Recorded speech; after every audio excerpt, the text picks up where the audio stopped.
You can access psychiatric care on many different levels, and that's what I'm going to go over today. So here we go.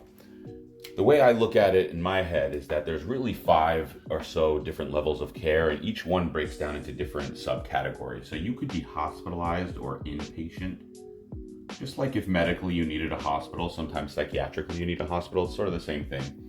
Or you can be outpatient. Okay, just like if you had to see your doctor in the office setting. But there's 3 other levels of care that people kind of often forget about.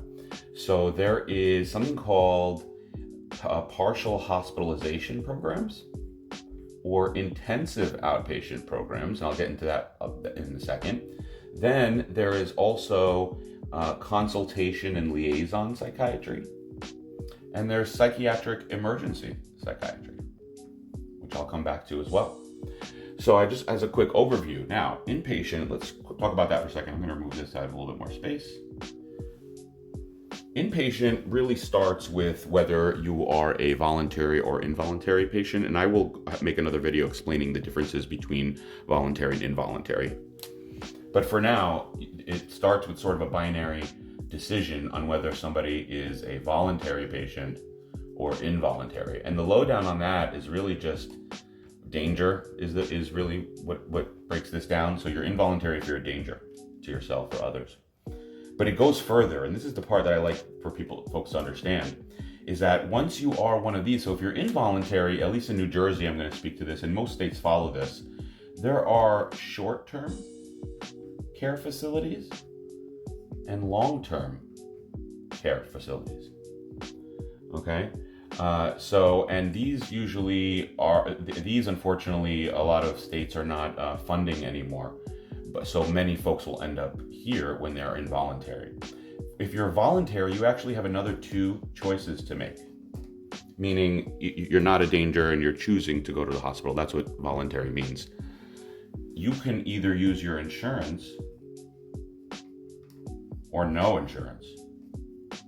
And people don't know that this exists. So if you wanted to use your insurance, you would have to go to your local emergency room basically, and they will do a bed search to find any local community services that are appropriate for your insurance. But if you actually are able to pay for care, then there are places out there that cost money where you get individualized sort of concierge care that is top notch, quite honestly.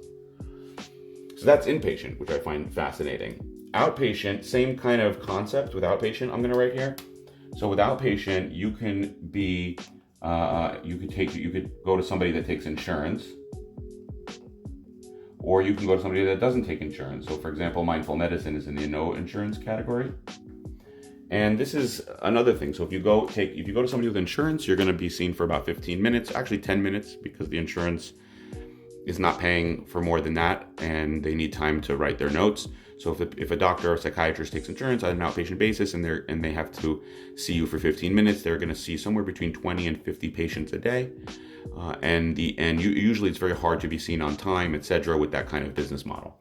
But if you go to somebody who doesn't take insurance, like mindful medicine, for example, 30 to 60 minute sessions, get seen on time every time, texting lines, access to your doctor, the whole kind of 9 yards. Moving on. PHP is a very interesting level of care, which I think people should be aware of. And this is for people who are kind of here and they're struggling, but they don't want to be hospitalized. Let's say they're in outpatient, but you don't want to be hospitalized, and you can put them in a program like this. Or if somebody's hospitalized and they're being discharged and you think it's not appropriate to just put them here, you may do what's called a step down to one of these programs. Partial hospitalization programs. So what are these? These are places that you go for a few hours a day and then go home. It's voluntary, it's not locked, and and it could be 3 to 5 days a week, these programs, and they can last weeks at a time. When you go there, there's group therapies, and there's also one-on-one time with a therapist and usually a prescriber and other modalities of treatment. So these are really good ways to keep people out of the hospital or to give people in the outpatient setting kind of a little bit more treatment. And the basic idea is partial hospitalization is for people that are a little bit closer to the inpatient side. So this would be like 5 days a week generally. And the inpatient outpatient are little people clinically who are a little bit more on the outpatient level, and this would be 3 days generally. Now, Let's keep going. Consultation liaison is another one. If you're admitted medically to a hospital for any reason, it doesn't matter. You need an appendectomy, you need IV antibiotics, it doesn't matter what it's for. If you then have some kind of psychiatric symptom or issue, the hospital doctor could consult a psychiatrist. And that psychiatrist's job in that moment is to answer the question that the consultant has. So let's say you're admitted for a surgery and you start crying because you're exhibiting depression. They may bring in a psychiatrist to evaluate and see if treatment is needed. So that's consultation liaison psychiatry. And then PES, which I know I kind of messed up the chart, but let's kind of create it here for a second. So PES, let's use another column. PES is Psychiatric Emergency Services. This is basically ER work, but for psychiatry. So if you go to the ER with a psychiatric problem, these are the gatekeepers to the involuntary world, you can think of. Okay, this is when there's an emergency, right? There are psychiatric screeners who are experts in risk assessment.